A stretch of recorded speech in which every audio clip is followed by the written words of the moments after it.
on the night. Aston Villa could feel their sloppy finishing really was all the difference between the fact that we were escaped with a point, and they would feel more aggrieved after that game than we would have done, that it was 0-0. And I kind of feel the same again. I said after that if we beat Man United, then that Villa point looks like an excellent point. And I feel like we're kind of in the same position this week, approaching Palace. If we beat Palace at home this week, the Oxford game kind of doesn't matter as much. And a point away at Bournemouth, who, let's remember, only a point behind us, I think, in the league as well. And they're having a good run of things, especially at home. I think it's one of those where if we go and beat Crystal Palace, it's all right. It doesn't matter. But again, the League Cup's frustrating. It is what it is. You can only talk about it so much. It's annoying. It's rubbish. We weren't good. We should be better.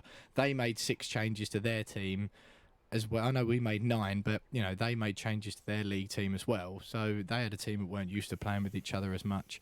But I just feel like if we beat Palace at the weekend, it's all fine. But if we don't, then you're looking at a 3-game rut, if you like, where you're a bit like, oh, come on, we needed a bit more out of those. James, Will said there that if you get the result against Palace on the weekend, maybe Oxford will be out of everyone's minds. Is that how you feel? Because I thought of this game and I really paid attention to it because we spoke the day before, and I know, these scorelines can happen. Yes, you should be beating Oxford. It's no disservice or disrespect to Oxford United. But I know how you two felt on this game, especially you, James. You wanted to really make a statement. It was a tie you should be winning. You wanted progress in the Cup. How frustrating was this result for you? So I look back at it now and think, it is more frustrating now thinking about it than it was at the time. You were laughing at the time, weren't you? I was telling you earlier. I mean, I was laughing at the time. I said to my wife, I was like, "But you wouldn't believe it. We're 4-0 down to Oxford." She went, "Who are they?" And I was like, "Exactly, we're 4-0 down to Oxford." And that's no disrespect to Oxford because they fully deserve to beat us 4-0. And good luck to them. Have a good run, but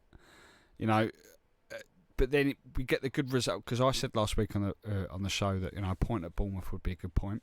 We go and get that point, having been behind 2-1. Yeah, okay, we were leading, but it is what it is. And then suddenly it dawned on me on Saturday. I went, hang on, no, this is a bad result.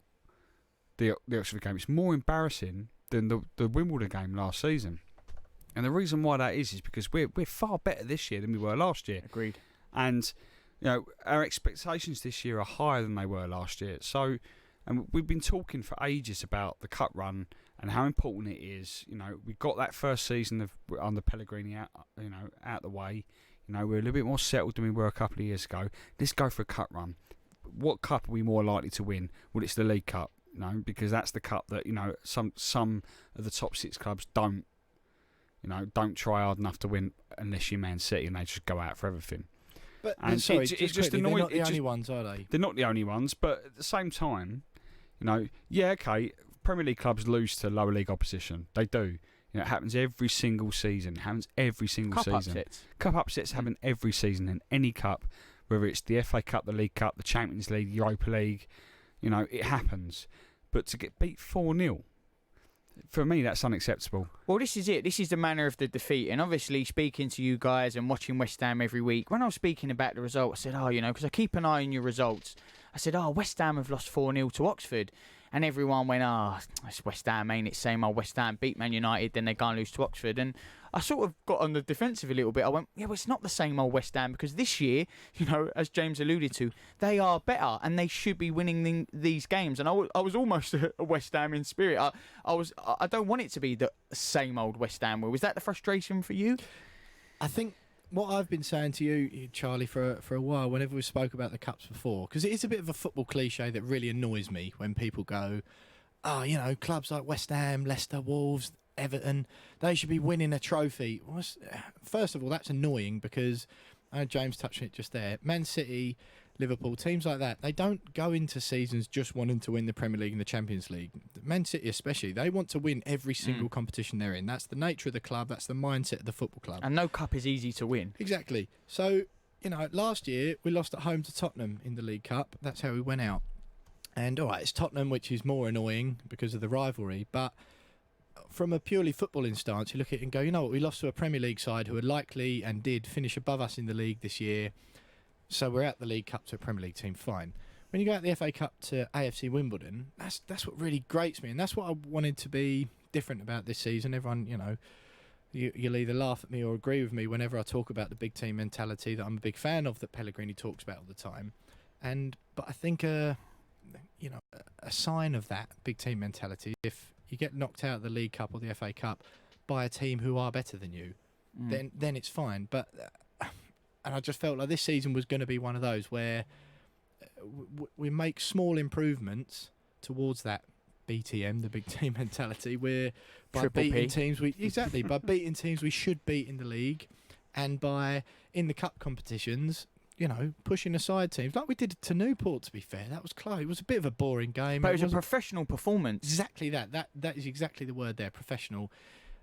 Oxford was unprofessional and is a little bit annoying, but I'm very keen to not let that dominate the narrative at the moment. And I wrote a column on the weekend just before the Bournemouth game, and in that I said then, look, it's happened. It was 4-0. It is embarrassing. It is rubbish. And everyone's kicking off on Twitter going, oh, it's a disgrace. And I get that. I do understand that. But that is our B team. And as I was saying to James earlier on, Pellegrini, when he's given a speech before that Oxford game, it must be difficult to motivate those players, because maybe one or two out of that 11 that started at Oxford have realistically got any chance of getting in the first 11 this season, bar injuries. If everyone's fit, maybe Fornals, I think maybe one of the defenders maybe gets in. Other than that, really, he can't sit there before the game and go, tell you what, I don't know, Zabaleta or Ayeti, if you play well tonight, you can get in the first team. It's just not true. Haller's going to play in front of him. And I'm not excusing it. I just think I don't want that to dominate because everything is really good at the moment. I think that was a little blip. And I know we didn't beat Bournemouth, but if someone had said to me, look, you'll lose to you'll lose to Oxford and then beat Bournemouth, will you take it? I would have taken it. But you didn't beat Bournemouth. No, we didn't. No, that's what I'm saying. If we beat Palace, it's all right. 4 points from those two. But I just think, sorry, that's the thing. No, it is annoying, because I feel like it's not progress. As far as cup competitions go, it's not progress from last season. But, we're still doing all right in the league, so let's try and stomach it for a bit. And you completely are, because you are still unbeaten since that opening day defeat. But I think the thing we've spoken about quite heavy on this show is, West Ham finally sort of had like squad depth, really strong, the first team. If there is a few injuries or suspensions, we hope not, but there is a few players who can come in. I know Will said these players shouldn't be in the first 11. We still want them to be trying. But if there is, because I do think it was just a bad day at the office, but if there is someone to blame for this, or who's at fault, James, where does it lie for you? Is it the players or is it Pellegrini? We know after the game he was absolutely fuming. I said to you before the game, and that I did wonder, and it did get me thinking about what he says to these players before games like this. After the 8-0 win over Macclesfield last year, I thought, finally we got a manager that really gets players up for games like this. Games that, players on big money, playing Premier League football club, don't really want to be playing teams, no disrespect to them, but 3 or 4 leagues down the ladder in cup games. They've got better things to do. They don't want to be playing those teams. It's hard to motivate them, and it is. And over the years, we've fallen foul of that. We've lost to teams lower down in the divisions. But then Wimbledon happens, and now Oxford happens, and you do sit there and wonder, well, what is he saying to these players? Is it Pellegrini's fault? And don't get me wrong, I'm fully 100% behind Pellegrini as West Ham manager. I think he's brilliant. I love him. But what is he saying to these players before games like this? What is he saying? Because he's picked a team that, okay, yeah, it's a weakened team, but it's a team that should be beating Oxford United.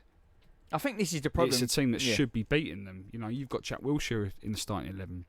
You've got a guy that's playing Champions League football in Ayeti last season. You've got players there that are good enough and hard enough to be able to beat teams like that. It doesn't matter whether you're home, away, what division you're playing in or whatever. We had a squad out there that was good enough to beat Oxford United, and they didn't look up for it. They weren't up for it. And for me, that's a problem. Because if you can't motivate teams like that, it keeps going about big team mentality. You know how much I hate big team mentality. Right? You can't. It's unacceptable. Will, how much was this a shock? Because yes, we know West Ham have sometimes a bit of a history going out in the cups, and it's always hard to follow up a big performance with another big performance.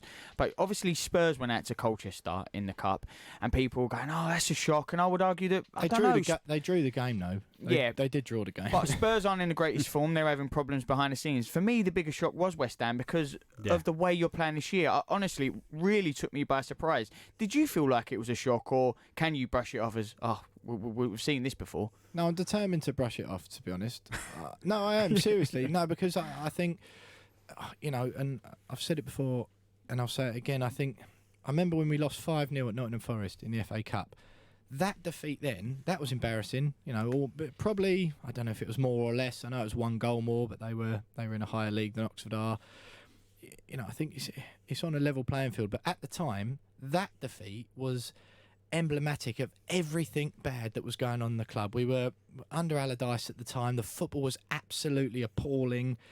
He was showing open disdain for the Cups, Allardyce, in order to secure ourselves a 13th place league finish, which is exactly what happened that year. It was 2014, I think, we went out to Nottingham Forest. And then that was a time to scream and shout about it. Really, really was, because that was embarrassing. And that then was a symbol of everything that was going on at the club. It was bad, the football was terrible, the fans weren't happy. And it was like, yeah, Jesus, this everyone, look, this is what's going on at West Ham. It is bad. This isn't. It's annoying. It is embarrassing. You obviously get a load of stick all week, and the scoreline doesn't help because it was a bit, 4-0. It's just like, oh Jesus, to Oxford, crikey. But I think the important thing to remember is look at where we are in the league. We haven't lost. The only team we've lost to out of our games this season is Manchester City. We're doing all right. Everything's all right at West Ham. I think West Ham are doing slightly better than all right. They are unbeaten since that opening day, but Will wants to brush it off, so that's exactly what we're going to do, because next we're going to forget all about the League Cup and we're going to be talking about the fallout from the Bournemouth game. Giving your team a voice. Love Sport Radio. Are you being fobbed off by a company? Are they letting you down? And are your complaints falling on deaf ears? We can help you out. Come to aspokesmansaid.com and we will give you a voice and a platform to raise your complaints. As recommended in the Daily Telegraph. Aspokesmansaid.com. Fighting for you. Saving you money. You all right, mate? Yeah, I'm fine. Yeah? Really? It's just, there's a massive grizzly bear sitting on you. You sure you're okay? Well, now that you mention it. Sometimes we say we're fine when we're not. But with 1 in 4 experiencing a mental health problem, if your mate says he's fine, he might not be. Be in your mate's corner and ask twice. Time to change.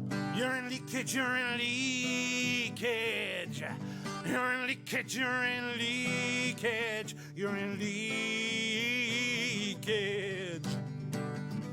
You're in leakage, you're in leakage. Tenna men. Cage. Pants and pads. You're discreet. Masculine.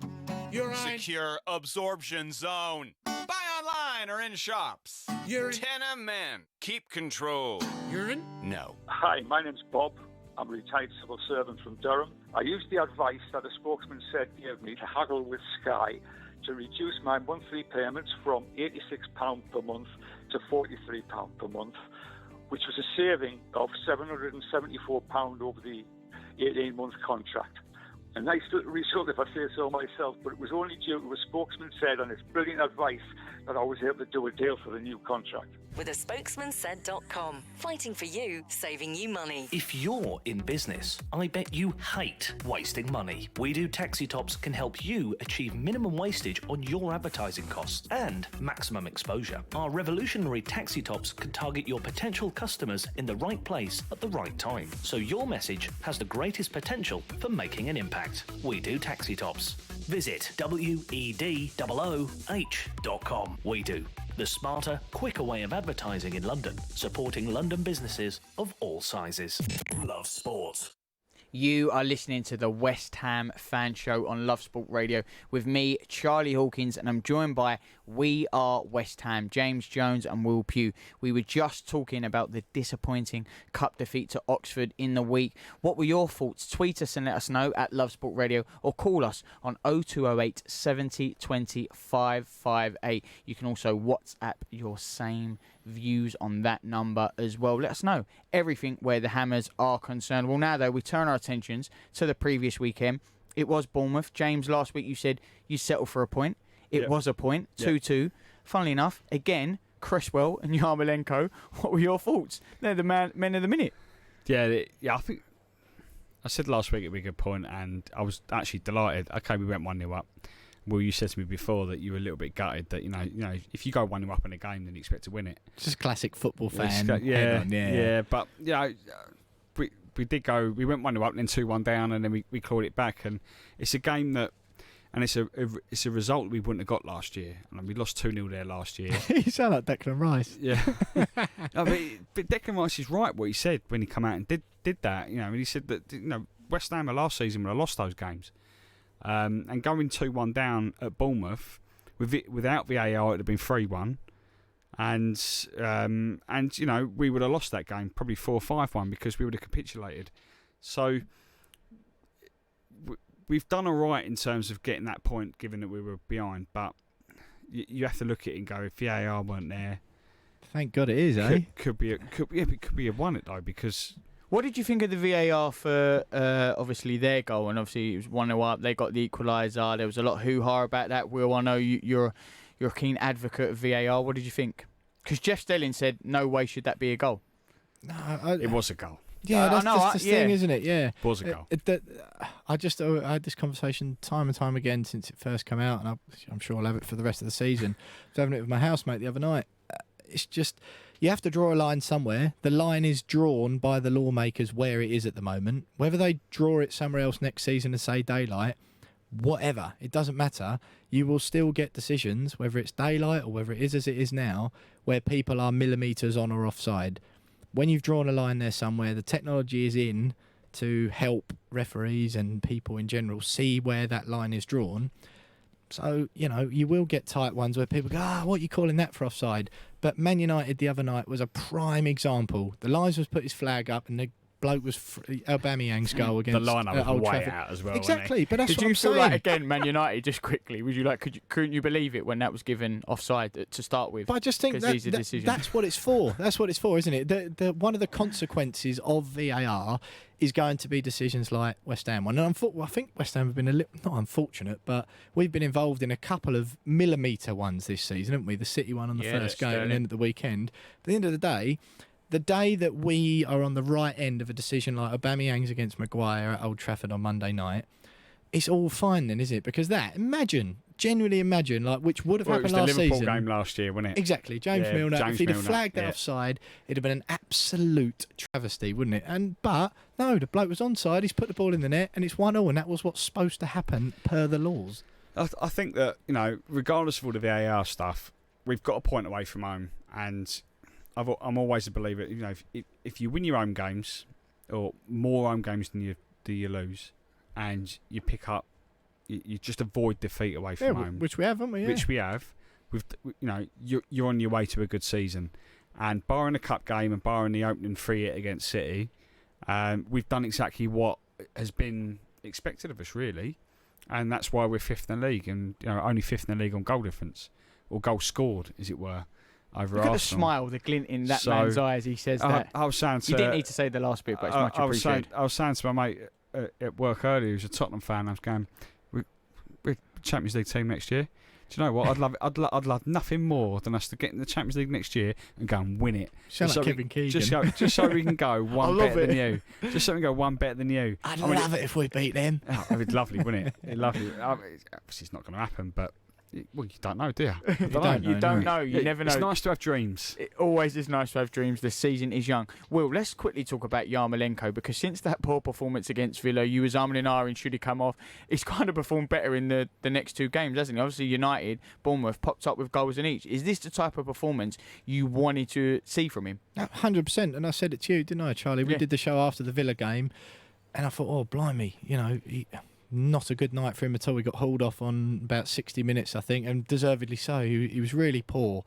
And absolutely, I remember him starting the next game. And again, I said then, didn't I? I think he was lucky that there was the injury to Lanzini, so Fornals had come in the team. I genuinely don't think he would have started. If Lanzini, Fornals and Anderson had been fit, I think that would have been the front three for that game. But credit to him. He's obviously realised, Jesus, I've had a poor game the last week, and this season I've got my position. Unlike if I was a Declan Rice or a Sebastian Haller or Fabianski, whose teams, if they're places in the team, if they're fit, are guaranteed this season. Let's be honest. Yarmolenko isn't one of those players, is he, at all? He's sort of in the latter stages of his career, or he's one of the older gang out of that attacking quartet, if you like. And no, I think absolutely he's realised, I've had a dodgy game at Villa there, and he's come out absolutely flying. And the goals obviously help, and they are a big part, and he needs to chip in with those. But I think it's his overall performance as well, outside of those, and the way he's linking in with the other players, and just, like I say, the way he's generally played has been an absolute credit to him. And also, didn't you put a poll out on We Are West Ham saying should he start? And he got only 43% of the vote. Is that right? James, so people agree with you. Mikhail Antonio and Yarmolenko, that was the vote. And you were you're an Antonio fan on that show, weren't you? We put the vote out, and the We Are West Ham listeners and the Twitter followers did actually vote for Antonio. But that obviously was before these 2 astonishing weeks that Yarma's had. Yeah, no, I mean, I still would prefer Antonio. Really? What? Yeah. No, Yeah. James, come on. What?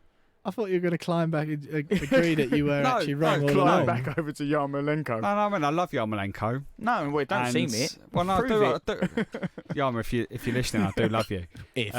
Obviously he's listening. Obviously he's listening. Yeah, no, when. I do love Yarmo, but I just think that Antonio offers it just a little bit more, and for me that means a lot more. And but don't get me wrong, he's had a brilliant couple of weeks. It does make me wonder, given the form he's in now, had we had him for all season last year, what would have been able to achieve with him in the team for the entire season. So yeah, I mean, I would at this moment in time still prefer Antonio. So I think he just gives that little bit more pace going forward, a bit more sort of blind trickery that he offers. But yeah, I mean, you're shaking your head. Nah, he's not happy. You're absolutely livid, mate. Well, to be fair, you you get a different view because you're watching it with the fans. James is in hospo. So when you're watching him, are you seeing more of a work ethic I from think the that's player? it. Yeah. I'm a lot closer to the pitch. I haven't got a couple of bottles you're of red with the wine on fans, tap. yeah. Exactly. Yeah.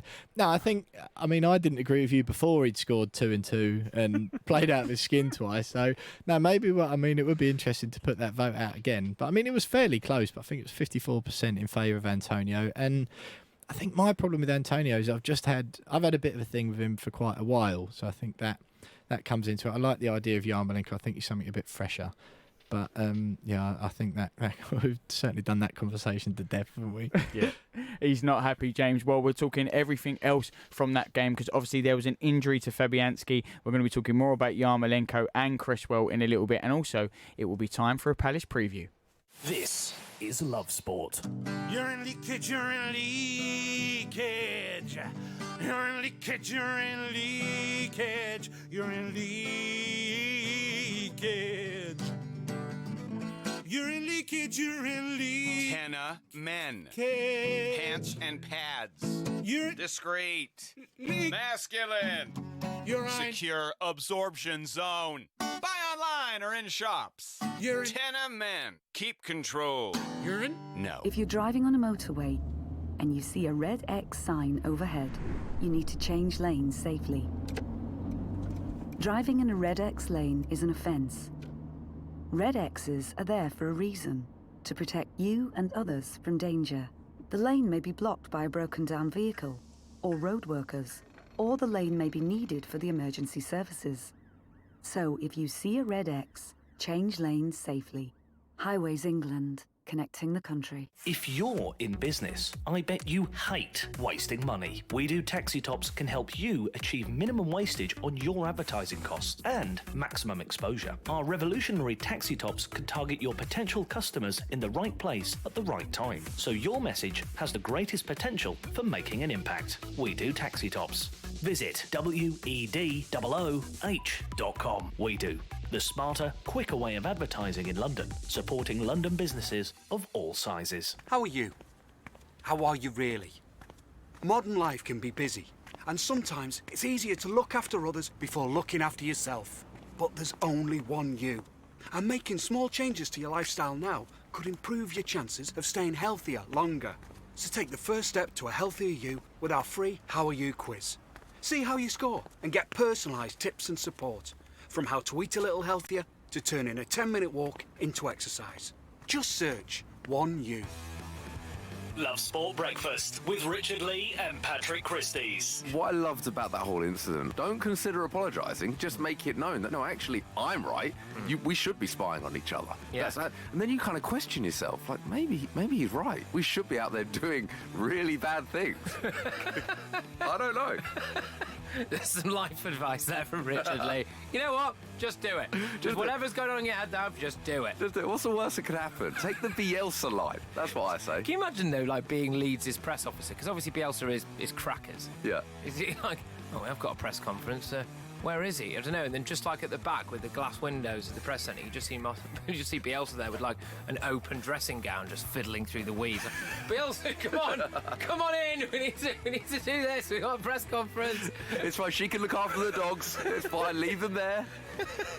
What a guy. Weekdays from 6 a.m. This is Love Sport, the opposition view on Love Sport. That's right, it is time for the opposition view on the West Ham Fan Show on Love Sport Radio with me, Charlie Hawkins, and I'm joined by Will Pugh and James Jones from We Are West Ham. But we're also joined, and delighted to say we've been joined by Alan Smith, former Palace manager. Alan, thank you so much for giving us a little bit of your time tonight. It's a pleasure, Charlie. No problems. No, thank you for joining us. Huge clash on the weekend. West Ham unbeaten since game day one. Palace, though, in very good form themselves, beating Norwich on the weekend 2-0. What are your thoughts ahead of this one? Well, I think West Ham are really, as you just state, they're in really good form. They've got great confidence at the moment. And Palace are one of those teams, Charlie, that actually do play better away from home. Roy Hodgson, years of experience, and they like playing on the counter-attack. They've got pace up front. So they actually look a better team away from home. And if you look at their results, it pretty much shows that way. At home, the fans tend to get a little bit frustrated because they sit back and then they've got this pace up front. And I think that they put to good use on Saturday. Alan, there's only three teams, I think it is, in the Premier League who've scored less goals than Palace this year. And I mean, from my point of view, you look at they're ninth in the table. Hodgson must be absolutely buzzing with the start to the season you've had. But 6 goals from 7 games, although you've managed to eke out the wins and you've only got 1 defeat in 5, that's surely a concern, is it not? Oh, big time. I think they've lacked. I think Roy's been frustrated this year and not been able to get in another striker. They fought very hard to keep Zaha during the summer and turned down offers of 60 million. Everton were really keen to sign him. And here we are, now. And I'm just wondering whether Palace are sort of half thinking, well, perhaps we should have taken the money and reinvested in a couple of players. But look, they didn't. Roy's not a defensive-minded coach, but his whole upbringing, of working abroad, what he did at Fulham, it's always been based on the counter-attack. And I think that's, caused them a problem this year. I've seen them on several times. And games they should have won comfortably. Again, against Aston Villa earlier. Saturday was 2-0, but should have been more. I think that is a frustration for him. Alan, with Roy Hodgson sort of coming, he's done a fantastic job at Palace so far. Are the fans pretty pleased with what he's achieved at Selhurst Park, or are they just beginning to feel as if particularly given the fact that they've been able to hold on to Zaha in the summer, that it's probably about time, given the Premier League position at the moment, that you can start pushing forward a little bit rather than just settle for mid-table? I think there is a little bit of frustration. I think there's a lot of respect for him. Him and Ray Lewington, let me say, have done a very good job. Palace, are they a top 6 team? Probably not. Are they a 10th or 11th team? Yeah, probably they are. But the way fans are in general, and expectation levels are high. So I think there's a little bit of frustration there. But every time they get really frustrated, Roy manages to come up with an exceptional result. And I think he's done that all the way along. He doesn't change his style. He doesn't like using substitutes to a great extent. He sticks with what he knows. So it'll be quite interesting on Saturday. But don't be sort of fooled if West Ham had a lot of the play. That doesn't mean to say they're going to win the game. I mean, they are overemphasising here, but they're a good counter-attacking team. Alan, one thing I think all West Ham fans will be looking out for at the weekend will be Cheku Kouyaté and James Tompkins, obviously two West Ham old boys and two fans' favourites. Kouyaté seems pretty much a shoo-in in the team every week, but Tompkins has certainly struggled for game time this season. A couple of places on the bench has been about it. What can you tell us about them? Well, I think he's been disappointing, if I'm honest. Tompkins or... Tompkins, I think he's been a little bit disappointing. Hasn't really had a sort of a major impact. I don't think Roy, I think he veers against a plan. Oh, sorry, just bringing on to players, I have to say, just while I've got it on my mind, Cahill has been a really good signing from Chelsea. He studied the back four, and his communication levels are excellent, really are. So I think that Cahill has been quite a key figure this year for Roy and Palace. Alan, you mentioned that obviously Palace have been better away from home. They've been doing quite well there this year. They've also been doing very well at home, 7 points from the last 9. But they are away for this game on the weekend. It is a London clash. What is your score prediction? I want my heart to rule my head, if I'm really honest. But I think West Ham and Pellegrini have got such a good manager. I love the way he goes about his work. He's quietly effective. He never gets carried away one way or the other. So really, I think I'm going for... I think my Palace friends can't hear this too much. But sort of in my mind, it's going to be 2-0 to West Ham. I think they've got the ability with their wide players. I think they've got a solid base to work from. So for me, I'm afraid this is going to be a West Ham win. Well, hopefully your Palace friends didn't hear it, but if they did, don't worry, because I think you've got some new West Ham friends, so they enjoyed that 2-0. Alan, always a pleasure to speak to you. Alan Smith there, former Palace manager. Before I get your thoughts on the game, I just want to quickly ask about Fabianski, because you mentioned, if he is fit, he's a guaranteed starter. He's been massive for West Ham. Again, another one who I think is very underrated. West Ham's Player of the Year last year. What's the latest with him? How long is he out? When can we see him back? It looks like 3 months, I think, is between 2's best case, I think, but it's likely 3. Ripped a hip muscle, just taking a goal kick. And I can't think of a worse player in the squad to get injured, to be honest.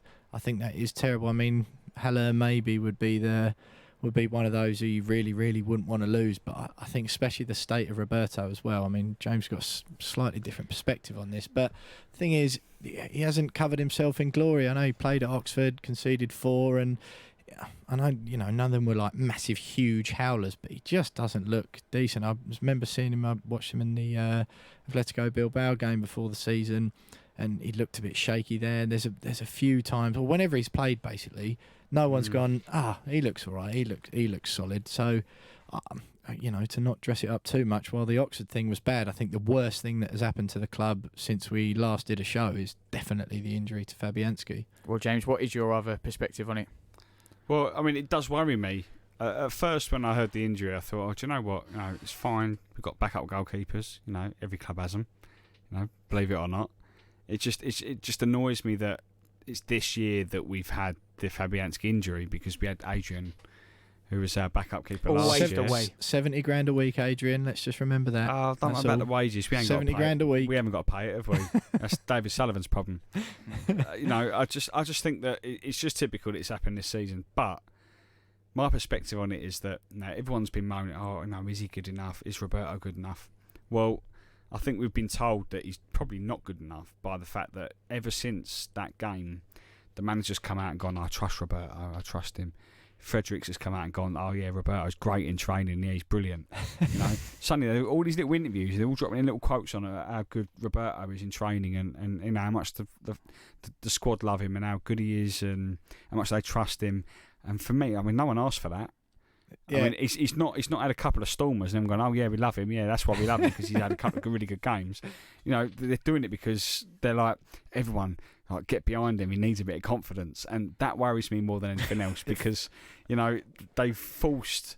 It's almost like propaganda. They forced it. Yeah, literally, they forced it. Going, oh, no, he is quite good, so don't worry about Fairbanks. He's fine. Forget about Fairbanks. Despite what you've all seen in person. Yeah, you haven't seen that. No, what you've seen is false. You just forget what you've seen. Next time you see him, he'll be loads better. He's actually the best goalkeeper in the world.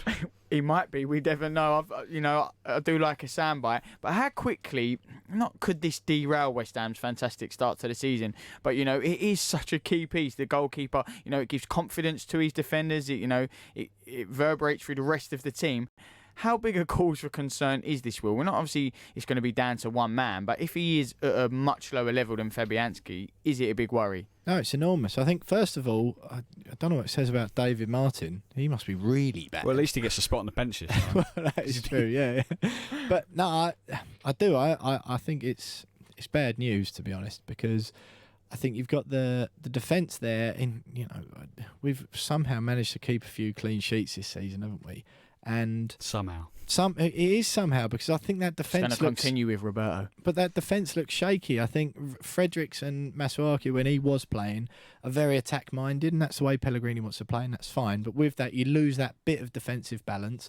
And I mentioned it already, but Aston Villa, we were lucky not to concede. Then that was sloppy finishing that didn't do it. And you know, Fabianski kept us in that game. He was probably man of the match in that game for us, him or Declan. And I do think that the defence is going to be exposed a lot more than it has been. I think a lot of the time this season, Pellegrini's got that balance right, where he's gone, all right, you know what, I can afford to have the defenders or the wing backs bombing forward, because if we concede a few shots at goal during the game, the numbers tell me that Fabianski's going to get behind them most of the time, so we'll be all right.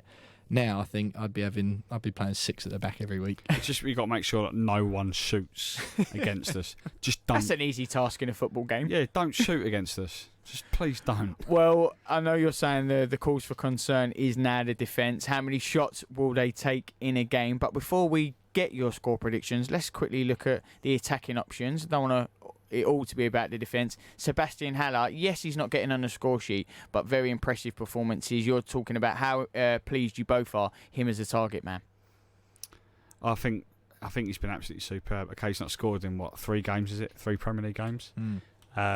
It's annoying that strikers are only judged on their goal scoring. But I mean, if you speak to any West Ham fan, they're not worried about 3 games where he's not scored, because he got 3 in his first 2, and everyone was getting a bit excited. He's going to keep scoring, but he got an assist for the Yarmolenko goal at Bournemouth, and the way he brought that ball down when it looked like it was going to go out for a throw, or for a goal kick. I mean, if that was Andy Carroll trying to bring that down, he would have pulled a hamstring. So. He's on fire tonight. Poor old Andy. It was. I love him. Sorry, Andy. But yeah, he's really brought something. Just a little bit more confidence up front for us. Yeah, okay, we had Arnautovic, and he was a little bit more active going forward than Haller, but he just offers that extra dimension up front. But he doesn't make a mistake. He brings the ball down. He brings other attacking players into play. I've not seen him have a bad game for us. And a lot of people will go, yeah, but he ain't scored for 3 games. But, we haven't paid 45 million quid just for him to bang in 40, 50 goals. He's going to create goals. It'd be nice. It'd be all right, wouldn't it? Yeah. But, he's going to create goals. He's going to have he's going to pull defenders out of position to allow Lanzini, Anderson, and whoever else to fill those spaces. And that's what he's good at. And he'll score 10, 15 goals in the season. I have no doubt about it. But he'll also get sort of, 5, 10 assists as well, I'm sure. And, he's a very, very good target man. A very good target man. Maybe he'll get back on a score sheet this weekend, because it is Crystal Palace. I have to ask for your predictions, Will. I'll start with you. What are your thoughts? I think it'll be a lot tighter than people think. I mentioned it there. Palace haven't scored a lot this season, but, to get the points they have, it means they've had to be pretty solid at the back as well. I think they're going to come. I think this is going to be a pretty boring game, to be honest. So I think I'm going to go 1-0 West Ham. 1-0 West Ham, James. Who gets that? Sorry, James. Who gets it? I think it's going to be one of them where we get one from distance. I'm going to go Creswell 3 in a row, surely. No, I reckon Felipe's due a goal. Yeah, he is due a goal. Lanzini, I don't think he's back, is he? 'Cause he loves a goal against Palace. He does. I'm going to go Felipe. Felipe 1-0. Felipe 1-0. James. Well, I mean, the fact that Palace haven't been scoring many this season, they're bound to get 1 or 2 against us. aren't they? You're not. This doesn't help him with the BTM, the big team mentality. If you're saying things like this, James. Yeah, well, I mean, you can't think like this to start. There is no big team mentality. We lost to Oxford 4-0. That's not a big team mentality. I'm gonna say 3-1. We'll concede because they don't score many, so they'll get one against us. Good show I'll say for Roberto. 3-1. I mean, it's not bad, is it? 3-1. You take it. And you know what? I'll say Anderson 1, Haller 2. Kouyate's scoring the Crystal Palace one, isn't he? Either that or Jimbo. Nah. Zaha. Could be. No, it'll be. I reckon Kouyaté. I fancy that's worth a pound. Yeah. Well, there are your predictions. 1-0. Will said it could be a boring game. James is saying different. He's saying 3-1. Both are saying West Ham for the win. So is the former Palace manager, Alan Smith, who we just heard from there. But next, it has to be the West Ham quiz. Love Sport Radio, the station giving fans a voice. The Novotel London Blackfriars, the official hotel partner of Love Sport. Located just minutes away from the city and London's famous South Bank. You can kick back and taste the flavours of the world at the Jamboree Bar and Grill and enjoy all the sights of London in style. The Novotel London Blackfriars. You all right, mate? Yeah, I'm fine. Yeah? Really? It's just, there's a massive grizzly bear sitting on you. You sure you're okay? Well, now that you mention it. Sometimes we say we're fine when we're not. But with 1 in 4 experiencing a mental health problem, if your mate says he's fine, he might not be. Be in your mate's corner and ask twice. Time to change. If you're in business, I bet you hate wasting money. We Do Taxi Tops can help you achieve minimum wastage on your advertising costs and maximum exposure. Our revolutionary taxi tops can target your potential customers in the right place at the right time, so your message has the greatest potential for making an impact. We Do Taxi Tops. Visit wedooh.com. We Do. The smarter, quicker way of advertising in London, supporting London businesses of all sizes. You probably think you're pretty good at multitasking behind the wheel. I mean, you have to multitask to drive. So what's wrong with checking your phone? The thing is, your brain simply doesn't work. Even a quick look at a message, or time for a quick reply, affects your concentration and makes you less able to react to hazards. If you use a mobile phone while driving, you're 4 times more likely to crash. Think. Put your phone away. Before you set off on a long journey, remember to check your vehicle. Are your tyres correctly inflated? And are the treads deep enough? Have you got enough fuel? Is your oil level right? Checking your vehicle doesn't take long, but can prevent a breakdown or accident. And save you money. So, before you set off on a long journey, check your tyres, fuel, and oil. Highways England, connecting the country. Love Sport. You are listening to the West Ham Fan Show on Love Sport Radio with me, Charlie Hawkins. I'm joined in the studio with We Are West Ham, Will Pugh and James Jones. We were just doing our Crystal Palace preview and we heard from Alan Smith, former Palace manager as well. It was a resounding 3 West Ham wins from the panel. But now we have to go to, and what it can only be, it is time for the West Ham mystery quiz. Okay. I just want to do my due diligence and say that the scores are 4-2. 4-2. 4-2 in games. James? 4-2 in game weeks, yeah. Yeah, 4-2 in games. And the score overall is 11-7. 11-7 to James. So you've got a 4-point lead, James. Bearing in mind, it is important to remember that 11-7 is just goal difference, isn't it? Remember? It's just goal difference. Just goal difference. At the moment, yes, 4-2 on game weeks in total, which isn't ideal. I'll grant you that, James. But I had a win last week. I was due one, wasn't I? I was due a win last week. Yeah, I suppose so. You know, there was a massive controversy a couple of weeks before me and you had an international break, wasn't there, when Charlie said that Modi Army signed for West Ham in 2002 and in fact it was 2012. Yeah. People have been speaking about it since, calling for VAR in the studio and, you know... We've got it. That's it, absolutely. Yeah, we've got it now. This is We're what all the streaming. streaming's for, isn't it? This Yeah. is it. No mistakes now because you get pulled up straight away. Well, it is 4-2. It is 11-7, but a good 3-0 victory. It could bring it back to 11-10. One in game weeks. It is all to play for. This is the West Ham Mystery Quiz. And this is player 1, clue number 1. Began their football career in 1987. Clue number 2. Part of the promotion side in 2005. Okay, that's good. I like Modi that. Army. It was earlier 80s. Clue number 3. Voted Southend's all-time cult hero. Jimmy Walker. No. Hey? Chris Powell. That's correct. Oh, he's got him. He's got it. It's 1-0. Will, I must say, is off to a flight. James looks flustered for the Why first did I time say ever in Jimmy this quiz. I was going to say, yeah. Player number 2. James, you need this. Will you get out of sight? Player number 2. Clue number 1. Signed by Zola on loan in 2008. Kepa Blanco? No. Grow up, Will. Come on, mate. Clue number 2. Scored 2 on his home debut. Guillermo Franco? No.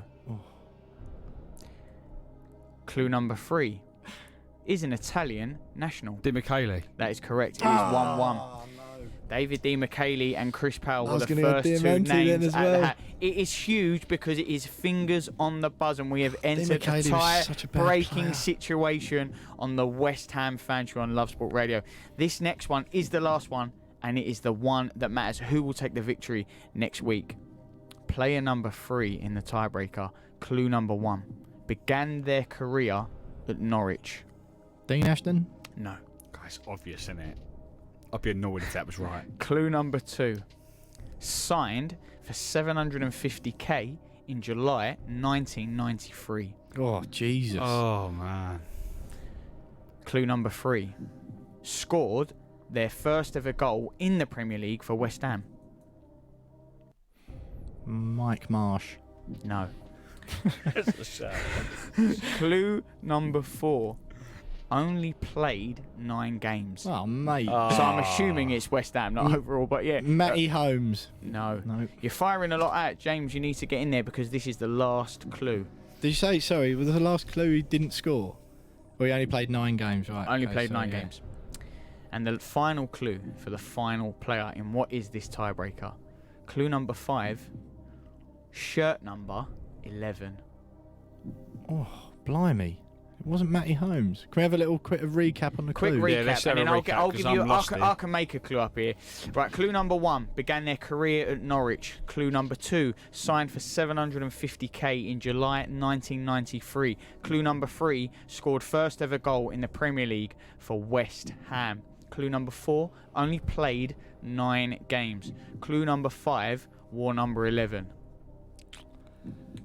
Oh, blimey. It's difficult. This is the worst. This is the this hardest is one we've very had. tough, yeah.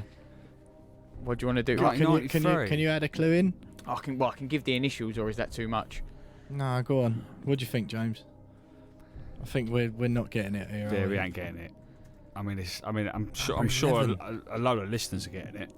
I hope But hope come on, so, it's yeah. 1-1. They're screaming This at their matters here. radios right now, and we're 93. Wait, let me get up another clue. Wait. Blimey.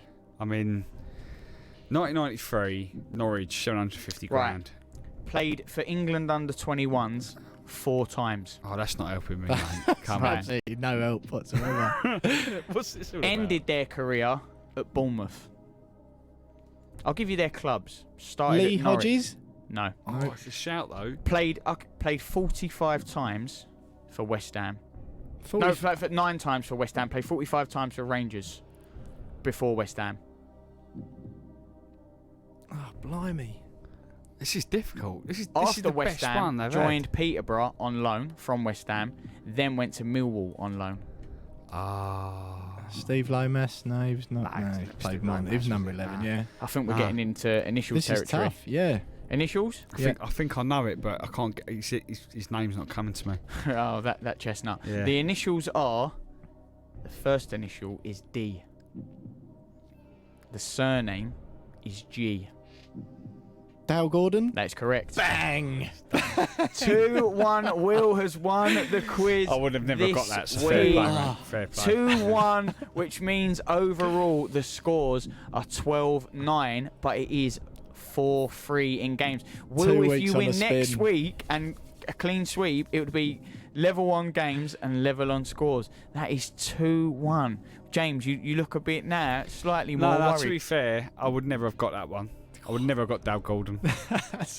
You know when I said, I've got a name in my head, but I can't think of it. Yeah, it weren't Dale Gordon. It wasn't Dale Gordon. Yeah. So I mean, he's That's 2 wins on the bounce, though. It's 2 wins on the bounce. All the momentum with you, Will. Dee McKaylee was I'm annoyed with myself. I didn't get that. That was a good shout from you, but Will, you're too quick to fire a million other names at. But you never know. You know what James is like? I'm up against a formidable opponent here, aren't I? I've got to be quick. Got to get the points if I can pick them up. Yeah. And You're like the Oxford at the moment. That's it. You're scoring the goals. According to you. Is there a Christmas forfeit in this West Ham There quiz? is, yeah. We decided that... got a pint on it. Yes, well, a pint. pint or 10 probably at the Christmas party. The We Are West Ham Christmas party, yeah. The We Are Christmas... Okay, I like it. 4-3, though. I would take that. 4-3. It was, only a couple of weeks ago I was 4-1 down. Things weren't looking good, but I maintained my positive momentum with shouts like Mark Reaper. Oh. And Hugo Porforio. Obviously, I knew the talent was there. Dale Gordon. The fans were behind me all along, and I'd just like to thank them. And I hope to keep it on next week and pull it back to 4-all. You ain't won anything. I know. Man. It's Just saying, 4-3. thanks for sticking with me through the tough times. Oh, the right. form's turned around. Yeah. It's 4-3. It's anyone's game. Oh, fair enough. Yeah. I'm not sure about this. I think he's just milking this one a little bit. Yeah, So much, isn't he? I'm gonna James, we need to get you back on form. I know. I mean, It's 2 weeks on the spin. Since I've been away, I've been quite relaxed.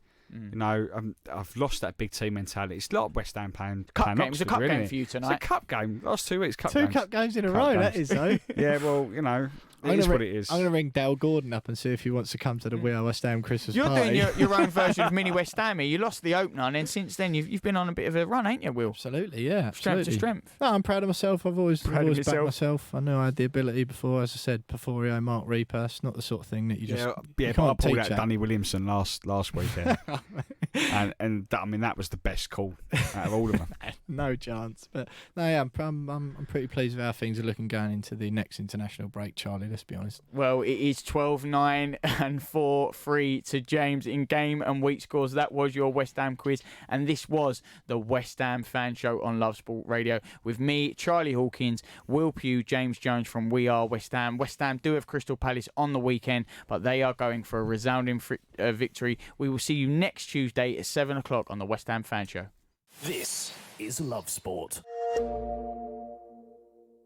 Get ready for Brexit on the 31st of October. Brexit will bring changes that... Of their game on the weekend, because West Ham, they were in confident mood and they said they will beat